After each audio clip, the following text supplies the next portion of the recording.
சிஸ்கா நரேகா த ஹெல் டேச்சர் அப்படின்ற ஒரு படங்க. ஆக்சுவலாக இது ஒரு இந்தோனேஷியன் படம். இந்த படத்தை வந்து பார்த்துட்டு ஒரு 4, 5 நாள் வந்து தூக்கமே இல்லைங்க. ஏன்னா அந்த அளவுக்கு வந்து ஒரு ஒர்த்தான படம். ஏன் அப்படி சொல்கிறேன் அப்படின்னா, நீங்கள் வந்து சொர்க்கம் கேள்விப்பட்டிருக்கீங்க, நரகம் கேள்விப்பட்டிருக்கீங்க. ஆக்சுவலாக உண்மையிலேயே வந்து நரகம் எப்படி இருக்கும் அப்படின்னு தெரிஞ்சுக்கணும் அப்படின்னா, கண்டிப்பாக வந்து இந்த சிஸ்கா நரேகா படத்தை வந்து பாருங்க. ஆக்சுவலாக இந்த படத்துடைய ஒன்லைன் ஸ்டோரி என்ன அப்படின்னு பார்த்தீங்கன்னா, ஒரு குடும்பத்தில் இருக்கிற ஒரு 6 பேர் வந்து வரிசையாக வந்து இறந்துக்கிட்டே இருக்காங்க.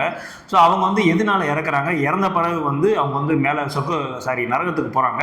ஸோ நரகத்தில் போய் அந்த தண்டனைகள் எல்லாமே அனுபவிச்சிருக்காங்க. அவங்க என்ன பாவம் செஞ்சாங்க, நரகத்தில் அவங்க என்னென்ன தண்டனை எல்லாம் அனுபவிக்கிறாங்க அப்படின்றத டோட்டலாக லைவாக ஒரு நரகம்னு ஒன்று இருந்தால் அது எப்படி இருக்கும்ன்றத வந்து அச்சாசலாக வந்து அப்படி இந்த படத்தில் வந்து காட்டியிருப்பானுங்க.